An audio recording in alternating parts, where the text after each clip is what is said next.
Good evening, everyone. This is going to be a super quick video, not as long as some of them. Just going to give you some little updates about what's going on. It's a Saturday, so I expect a lot of you are busy with your games. Got our little clippy mic, so my voice should be loud and clear for all of you. The first thing I'm going to do is start off with a little disclaimer. These things are existing in this sort of nebulous world where I'm currently talking with both the ANST of the MES club side and my own storyteller, the national storyteller, on the Canadian side to make sure that we work out what precisely is the status of these little medias. I'm going to do more serious talk about that later on in the video, but for right now, I'm just going to start you off with some in-character fun times with the stuff that you're wondering about. That's that news that keeps us all connected. So, good evening, everybody. I have wonderful news. I suspect that you're all very curious about what happened in New York. Well, I do have something to show you guys.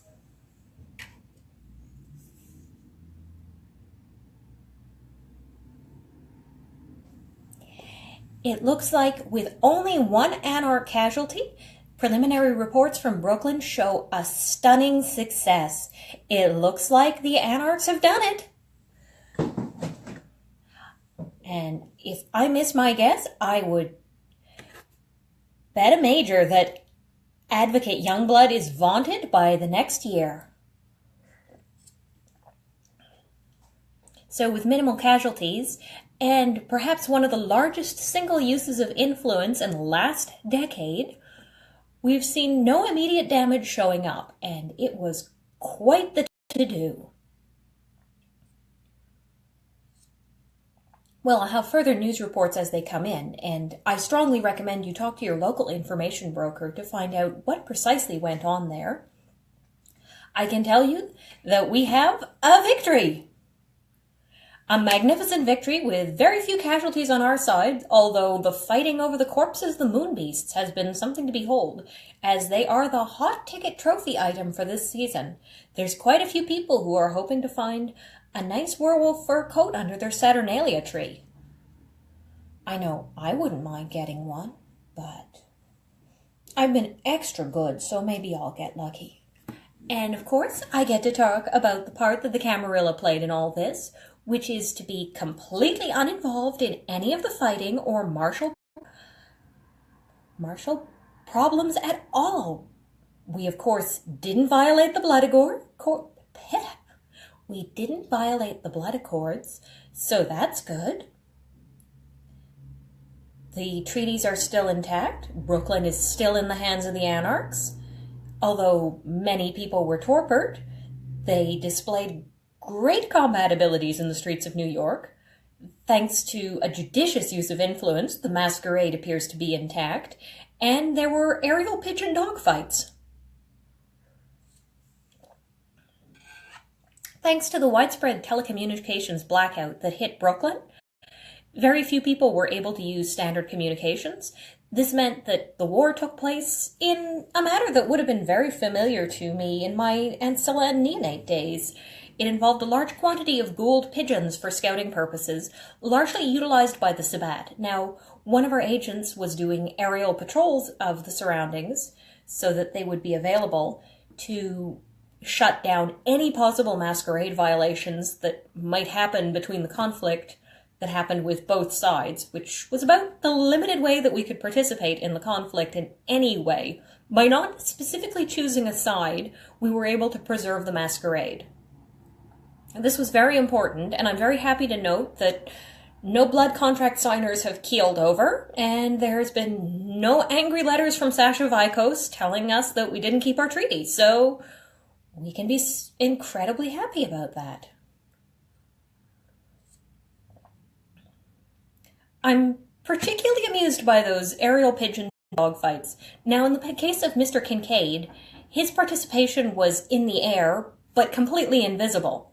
Although he was in the guise of a regular pigeon, such that if anyone accidentally caught him on a camera, he'd seem perfectly innocuous, he spent the entirety of the conflict, zipping through the air, keeping track of what was going on and relaying it back to the Camarilla forces, which of course were not directly in the conflict, but staying back should the blood accords be violated or things get out of control.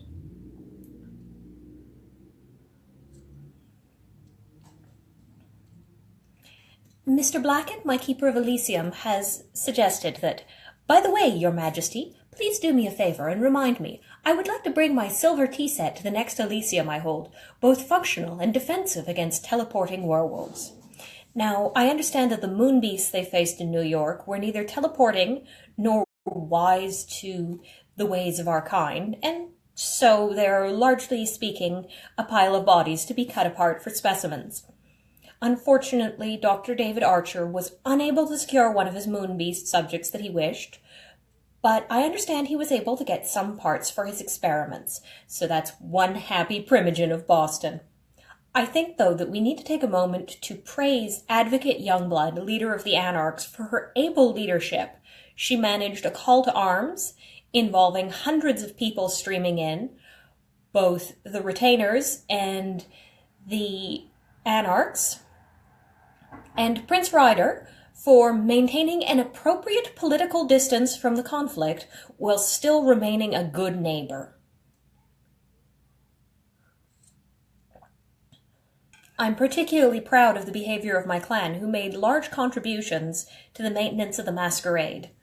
Given the strong responsibility we have for this, it's very heartening to know that we were able to perform as we have always been able to in defending the masquerade. This included participation by my uncle, Sir Gareth, a Knight of Blood, for coordination and leadership, and such notable people as Von Stratton and Dr. Archer, Primogen of New York. Dr. Archer's other contribution to New York-Boston relations included several different scanning devices. I'd also like to say a wonderful thank you to Mr. Kyle Morgan, Anarch Constable, for his able participation in the conflict.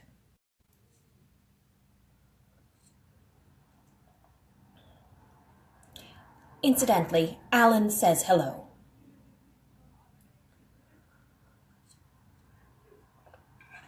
We are all very grateful at the number of survivors we received, as it seemed like it could have been a rather sticky situation for all involved, but it was managed ably, and while there's piles and piles of unconscious bodies to sort through as yet, we're sure that they're in able hands and will be recuperating in the reasonable schedule. Thank you, Karma! Now, I have two other quick topics to tell you about while I'm getting the news in New York out. Incidentally, if you're looking for a Camarilla purely observer perspective, some of the news I received was from Mr. Jimmy Kincaid. If you're looking for quick updates, it's worth speaking to either him or Dr. David Archer. If you're looking for a more on-the-ground fighting example of what took place, perhaps it would be worth contacting one of the heroes of the occasion, Mr. Kyle Morgan, Anarch Constable. If you're looking for the leadership side position and you want to try your luck and consider yourself prestigious enough to ask, it's well worth sending Advocate Youngblood a letter of congratulations. I'm sure she'll have much to share with the clan and the Kindred Society at large, but I'll let her speak for herself on her victory. I was unable to break out the blood champagne. It appears that sometime in the last month, someone has liberated almost the entirety of my wine cellar. This is rather perplexing. Alan promises that he'd kept a detailed inventory, but I was down to only the stash that I keep under my bed, so no blood champagne in celebration, but certainly a pleasant beverage, something a little other than my regular. It's rather a nuisance when you're a Ventrue and someone makes off with your blood wine stash. You see, that included the supply for me, which was tailor-made to my feeding restrictions. I'll have to track down who liberated it, eventually. If you start seeing Alan moving in a seesaw serpentine fashion, we know where it all went. In other news, there's no Ventrue war currently going on in Trenton, New Jersey.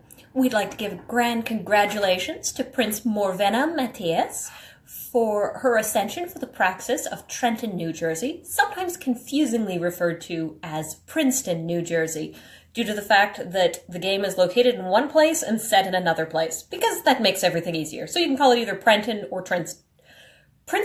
Trenton, and you'll be correct either way.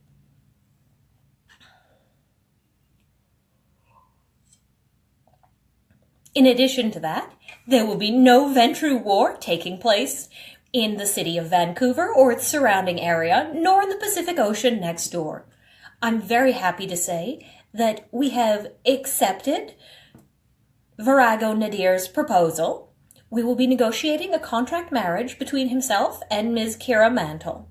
He was quite insistent that he be given Ms. Kira Mantle, and, well, we think that perhaps murdering your own doyen is an excessive statement that might be slightly unhealthy. We are very pleased to see that the couple will be very happy together. Ms. Kira Mantle has indicated she is willing to accept his suit, and we will be negotiating with him shortly during my visit to Kelowna, where I will also speak with the local Primogen Council.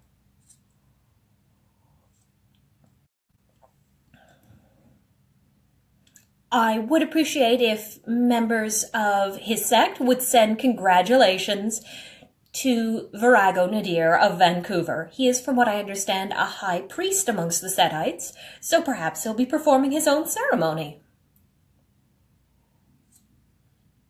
We are absolutely delighted that the two were able to come through their differences. You know, the oldest story ever. You meet during diplomatic negotiations, you start throwing influence and accusations at each other. The authority of your sect is murdered by your own hand to get her attention.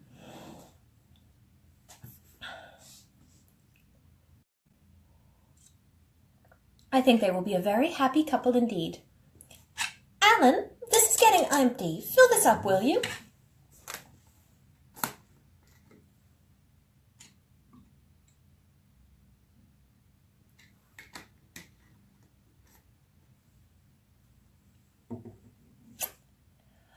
On a more serious note, I would like to extend my sincere condolences to Alain Martel on the death of his child, as well as condolences to the widow of his child. I understand that this is a very difficult time for them, and we wish them all support and care in their grieving, and that they should be given all appropriate respect. We further caution that it is very likely that this unfortunate act was completed by the wanted criminal Hugo Duval in an effort to remove the blood hunt that was currently placed under him. Myself, there is a reasonable chance that I will also face an attempt on my life. But I persevere because it is necessary.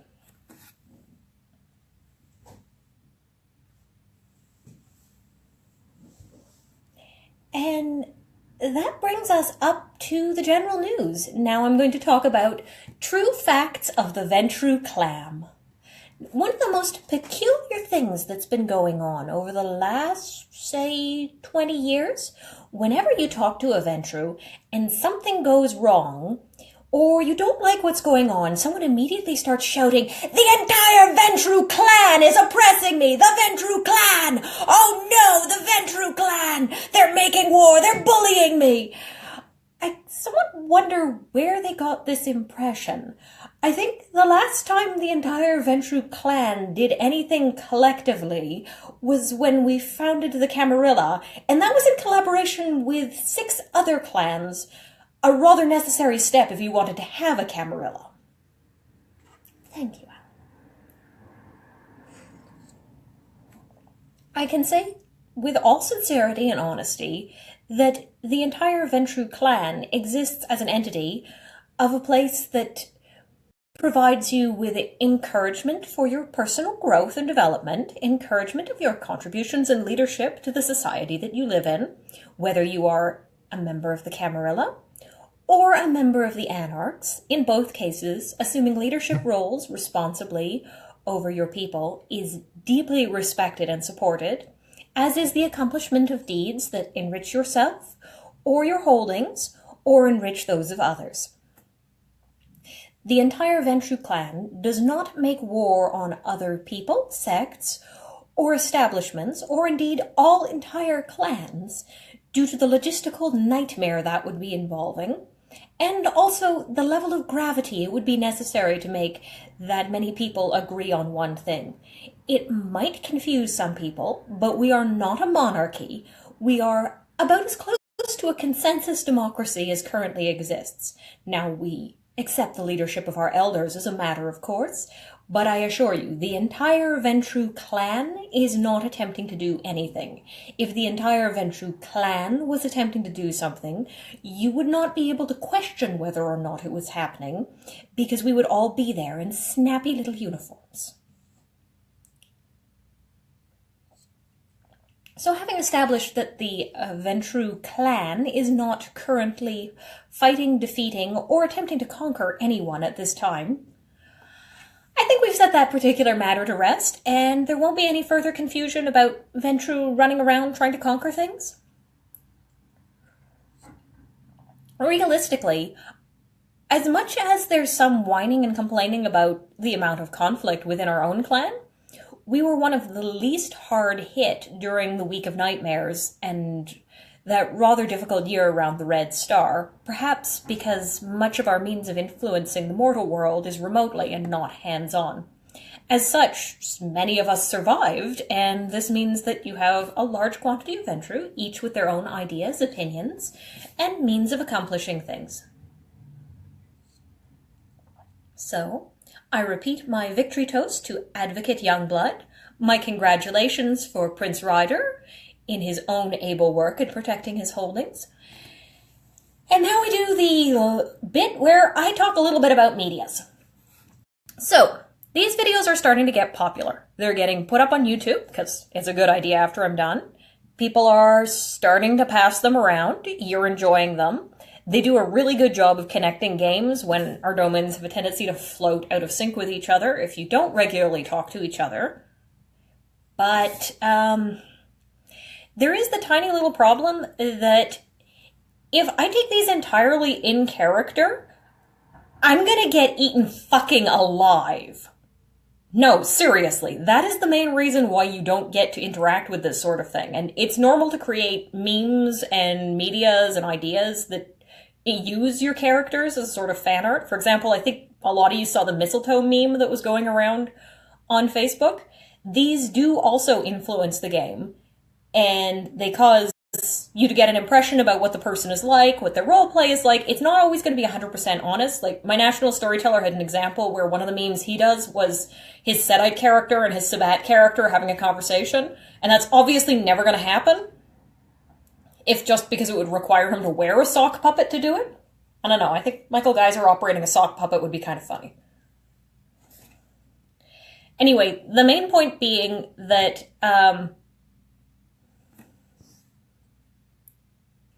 when you create one of these medias, it involves a lot of effort and a lot of risk. You're putting yourself out there, and you're already, like, by putting your face out there, you're going to deal with a whole bunch of negative feedback and comments and so on. I honestly like the idea of going 100% in character, but if I'm going to do it in character, I'm going to need a lot of patronage, because otherwise trying to do anything large scale in this particular setting is essentially in taking your character and setting it on fire. So right now, as I mentioned, the NST and the AANST, which is one of the weirdest things you can say, AANST. So yeah, the storyteller that is not the national storyteller, but is responsible for Ventrue because he was the one who happened to catch this particular thing, and my national storyteller are both aware of what's going on. The easiest solution to this is probably to take it all in character, but I'm going to need a lot more patronage if I'm going to do that, because there's no fucking way I'm doing this on my own. That is in character. I already do in-character patronage of the Tower Herald, not necessarily because I agree with everything that's published there, but again, it's really stressful to have everyone in the game periodically being like, I hate your publication, how dare you! Similarly, when you're doing these videos, it creates one of those environments where nobody has the spoons to deal with that. Like, there's a certain point where I understand that my character is ridiculous and funny and over the top, and she has quirky characteristics about her that make her both very likable and very hateable. But, lost my train of thought there. Point being, to circle back to the question that Quinn, who plays Mr. Blackett, provided, patronage means that I have to have more people going in on this in character as a backer. Either, it was suggested by my national storyteller to have some neonates who were helping me as an elder, and I have a lot of neonate players who are usually on board for my wild and crazy schemes, so I'm not worried there. But basically, if you want this to go in character, and you want to remove this conflict of interest where, on the one hand, it's out of character, so I can be quirky and funny. On the other hand, it's providing information that's going to influence the game. I'm going to need to get a little bit of in-character support to make this happen. And it's going to be one of those things where I can't immediately have my character get ganked because I told what happened in New York and somebody didn't like the version of that. And it's certainly dark and gritty, but on the other hand, it's not very fun to play. On the other hand, the reason why I'm kind of pro taking it entirely in character is because I also understand it's not necessarily fair to people to have this huge information dump landing on them that they really don't have a way of responding to. If you are a fan of the videos, or even if you like to hate watch them, it puts you in an awkward position because if you're hearing about the news in New York, you're going to want to react to it. On the other hand, you'd have this question, how do I know this? Now, the general way I'd been doing the videos is the idea that the vampire characters that you're interacting with aren't the only vampires that exist in the society. You'd have a whole bunch of background stock vampires. That's, for example, when you use your loyal status and you spend it, then it's stated in the book that these extra vampire NPCs will get stuff done for you and bring you things. Similarly, that was what I was presuming with the information, but I noticed as soon as it became an in-character problem where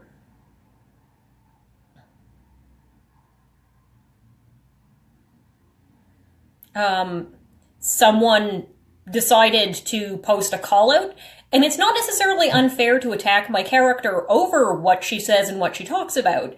It just creates this huge problem where my character is incredibly influential, partially because I put myself out there, but also it puts other people in a position where they can't respond. Now, the other out-of-character question I got was, I regularly traveled to various games, both in character and out of character. What's the scope that you and your player character operate in? My player character operates in a scope where I proxy to other domains, I've physically visited Boston, and I'm politically involved in absolutely everything, because I love story, and I love enhancing people's stories. For example, the brouhaha in Vancouver, and to a lesser extent Victoria, is partially because when I started the game, I made a bunch of ties there, based on the idea that, I was going to keep an eye on Vancouver because it's an independent alliance domain, and because I started interacting with them remotely, this kind of snowballed to what was a letter writing campaign, became mantle punching Nadir in the nose with influence because they completely ignored the letters, which we found out was because the person who was playing the doyen was like, letters? What letters? But sometimes out-of-character oopsies lead to interesting stories, and now we have a dead doyen, scandal in court, piles and piles of boons and influence traveling back and forth, and likewise. All sorts of fun. So I like being connected, and I have ties all around North America. It would simplify things to make sure that we just said the ties were coming out of the generic rumor mill. The problem with the ties coming out of the generic rumor mill is Cornelia Maubury is benefiting from it. Because on the one hand, going entirely in character by myself and doing this would, like I said, lead to her being eaten absolutely alive immediately. Like, it wouldn't be pretty. I would walk into the Ventrue lists and there would be someone pulling on each arm and leg and there'd be like this tearing noise, and even with maxed out Elder Fortitude, that would be all she wrote for my character. It's one of those cases where the stuff that I'm doing has not caught up with the status and the stuff that I have, because you have to do the thing where you venture that you can prove that you can do it. And I understand that it's not necessarily fair to other players that I have this out-of-character shield that I can say stuff that is going to influence the game just based on the fact that I'm putting myself out there and saying it, but is also putting them in a position where the only thing they could do would be to start a counter media. That's the other thing, that everything I say is true or not, but not provable regardless. The idea is if you can't attach it to a particular person who's saying it, then you end up in a really awkward position where, things get out there because I have outreach and ability to grab people and get them to pay attention to me. And this is something I'm very good at. Out of character, I'm good at organizing events, I'm good at recruiting. So it's where I'm going to admit, I personally statted my character to be a high social primary, because no matter what I try to do with my characters, they always tend to be social characters. And this is even the time that I made like a combat monkey, unaligned, Assamite, mountain loyal assassin type person. She ended up entirely getting involved in political intrigues. I have to admit, that's what I find fun in the game. It's what I do. So I was initially thinking, well, I could just say it's the rumor mill and let it slide, but it's clearly caused enough confusion, even with a disclaimer, that I'm not going to go out there and call someone dumb for missing it, when I also have to admit that I have an impact on the game. And therefore, I'm not going to be unfair to them. I'm going to try to take this in character, but I'm going to need this help.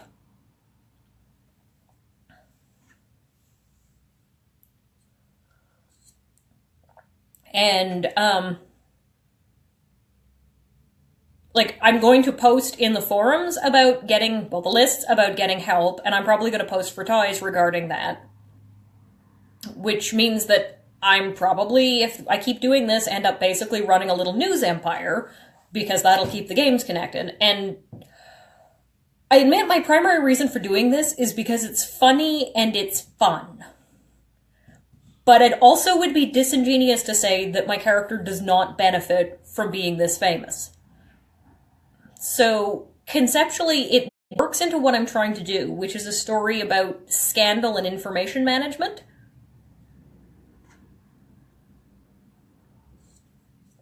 Incidentally, if you're wondering what I'm using for fake blood this time, it's one of the better substances I've found yet.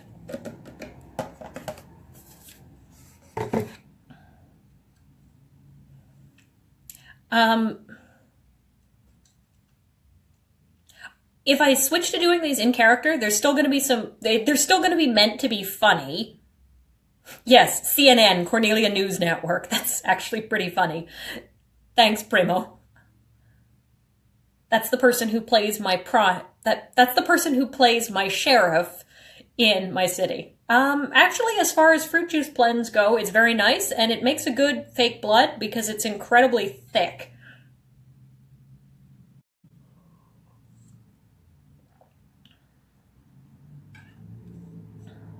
Anyway, as I was saying,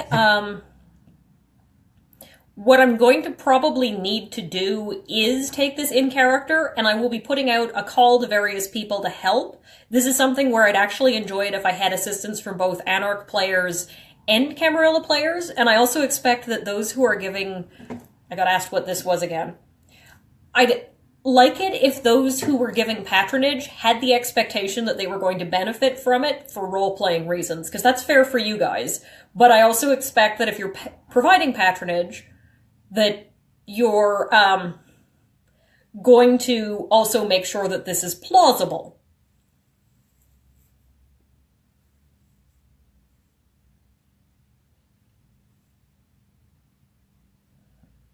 Oh, yeah, that's very depressing. The other thing that I should probably mention, I already did a huge tantrumy post out of character on Facebook that I'm planning on moving.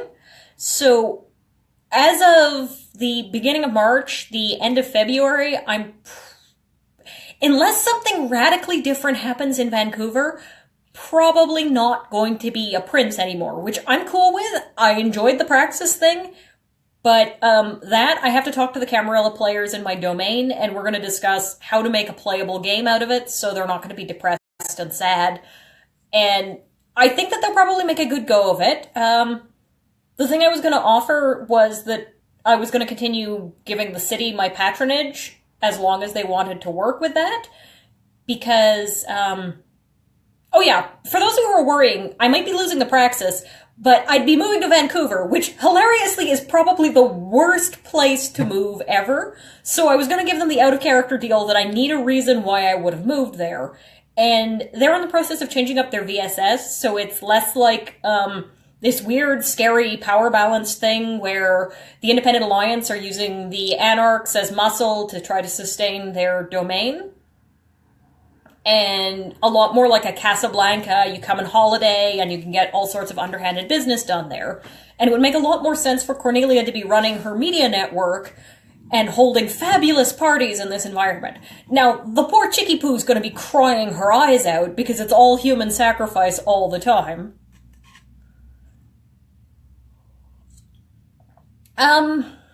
Yes, so I'll be discussing with my Camarilla players. I know my brother, went and jumped the gun and is already carefully negotiating out with people what they'd like. Also, regarding the various back and forth Ventrue drama and conflict, I'd like to say thank you to Robert. He's in the position of dealing with not having a good time with his lineage, and he just had a really bad thing happen to his lineage, but going along with it is genuinely like being a good sport about it and being honest about the fact that it sucks when someone that you develop close character ties to was murdered is reasonable. Obviously, we're having our political disagreements and are fighting, and not everyone likes everyone else out of character for reasons that I am in no position to argue with anyone else over. But, I would like to say that the story that we're getting out of all of this is mind-blowing. This is probably the best role-playing experience collectively I've had in my life. The Boston game was a reminder that I actually liked live vampire, and this has been a wild ride. I'm still expecting to get thrown into a sack somewhere and disappear at any moment now because I keep opening my mouth, but I will also say that if you are a Camarilla Prince, or a Camarilla Prince if you're pronouncing it correctly, hilariously, when I'm in Quebec, or if I'm in New Brunswick, I usually hear people say it Camarilla, which is weird because those are both places where there's francophones, where the double L sound is actually pronounced like a Y, because the word is Spanish, referring to that coterie of shadowy figures around the court, which is, of course, in the Camarilla, a double joke that it's both the shadowy vampires around humanity, and then they're further ruled by a shadowy coterie of the inner circle who make the decisions. Although, functionally, we tend to treat the Justicars as our elected parliament. Well, our elected parliament of vicious punching. But, anyway, the point being, it's been a fabulous story. I look forward to taking these videos in character. I'm going to try to keep as much of the quirky, ridiculous, tongue-in-cheek in. And if you're thinking about taking over the Praxis of Montreal, the good news is there's a support group for you. It's called Praxis Anonymous. We have a little Facebook chat where we get together and we discuss what's one of the hardest jobs of the game. Unfortunately, we haven't extended it to be Authority Anonymous. That's a good idea, but it had mostly been focusing on the cam stuff just because one of the things that we tend to do a lot of is bashing our head off the wall dealing with this particular yes, the Parliament of Aggravated Damage is a great way of referring to the Justicars. But yeah, I've been really enjoying these videos, and I'm going to continue making them, and it's kind of inevitable that whenever I do these videos is when I get all the Facebook messages, even when I mute them. Anyway, I've been talking a mile a minute. It's been great talking to you tonight. I'm going to leave the floor open to questions, and then I'm going to sign off.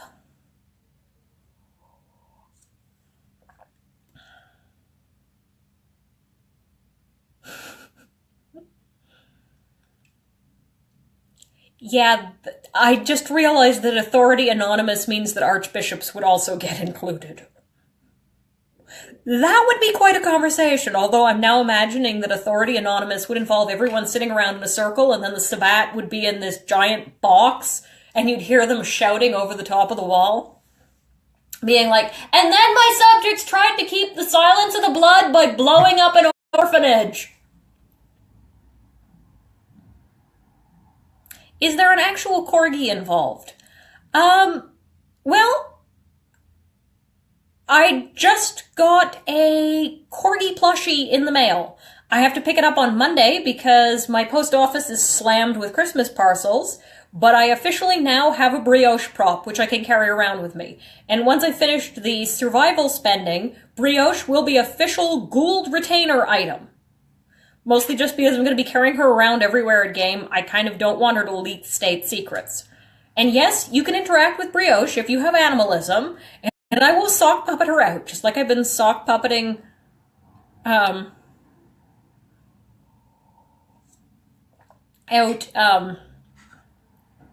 right now. The other thing I wanted to do was take a brief moment to say a thank you to a bunch of players who've been making this Chronicle amazing. The first one I have to thank is Jonathan. He took in an untried Canadian into his lineage. He set me up with appropriate people. He made sure that I was mentored into expectations. And you can interact with brioche if you have animal handling too. But yes, the first person I want to thank is Jonathan, who took an unknown quantity into his lineage. I imagine I'm causing his hair to fall out dealing with Cornelia's antics, although I'd like to think I'm being a good Everard. I'd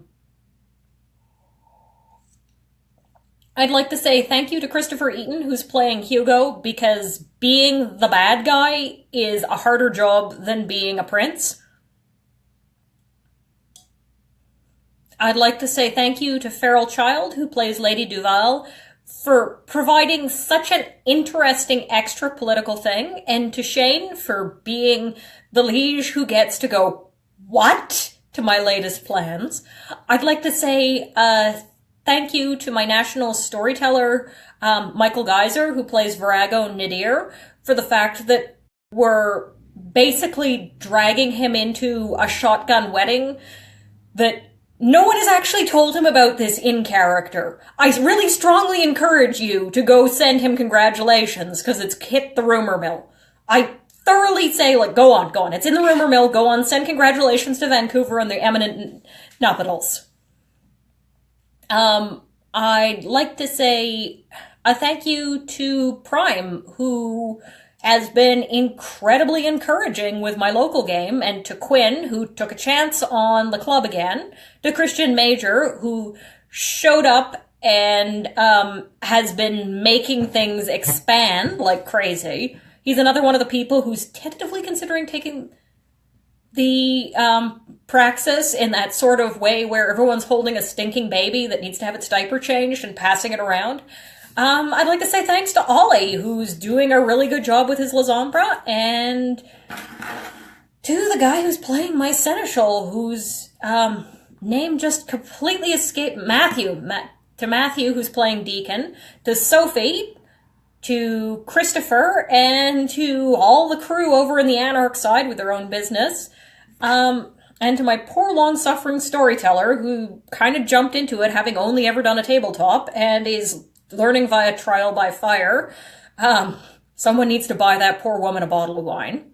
I'd like to say thank you to the hosts of the featured game of the month that took place in Boston. That is the single best LARP, the vampire one, that I've ever participated in. It was perfect. I had a barrel of fun. I don't think I threw a chop once, but that's normal for me.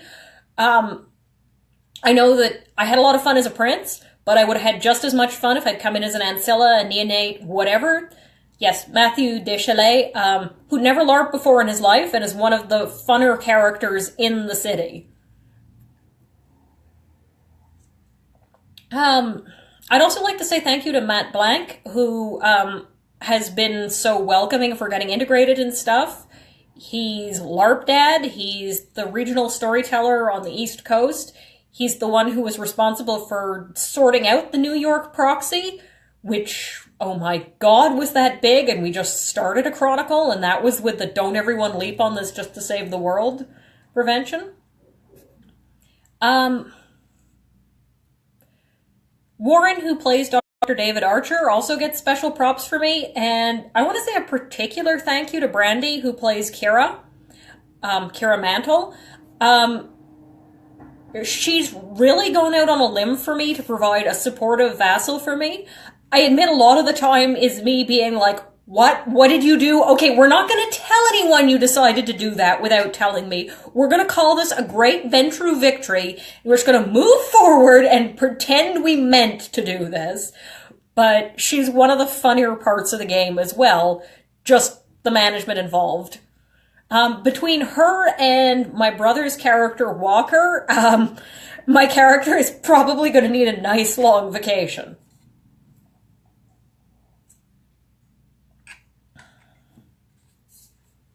Also, I would not be being fair if I didn't tell Christopher Lyron how much I appreciate the absolute effort he has in creating his character who's the harpy of my city, who simultaneously does his job impeccably and manages to be consistently correct, but also manages to be just that right kind of harpy. Oh my god, do I want to punch them.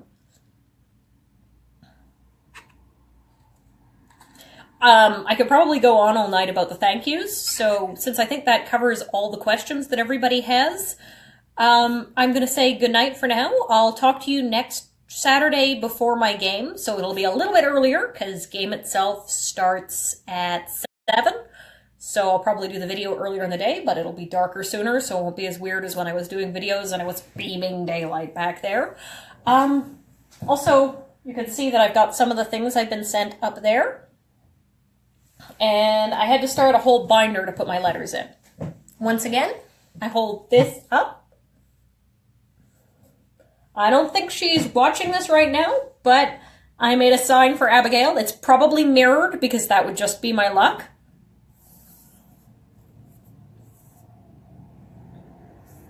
Yeah, this is probably me being over mother hen, but do take the time to talk to Christopher out of character, because it's actually really hard to play someone who's an abrasive jerk.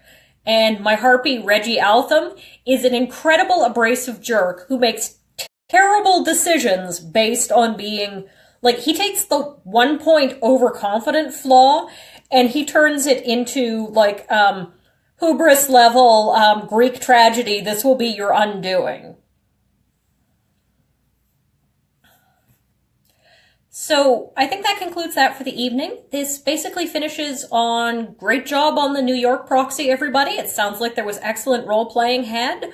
And we're going to be taking these videos in character, all going well. So I'll be discussing with anyone who wants to volunteer. You can reach out and instant message me about ties for providing patronage to videos so that I can take these in character, and then you could just use the information without being like, where did I learn this?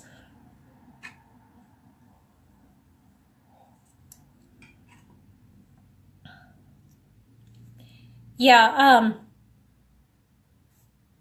so everyone have a great night, and for those who will be seeing at the live game, which is also doubling as our Christmas party, I'm going to try to make the effort to bring cookies, and I will definitely bring brioche. I just have to get her out of the hands of Canada Post.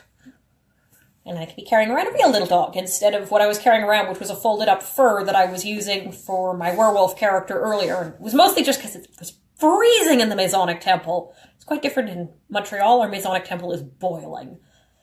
But, so I'll be bringing brioche to my next live game, and we'll have our little Christmas party, and I will see you next week for the live videos, and you can talk to me online. Don't be a stranger. You can instant message me. I'm usually pretty friendly, or if I'm not, I'm just going to be like, oh, I'm tired. Napster.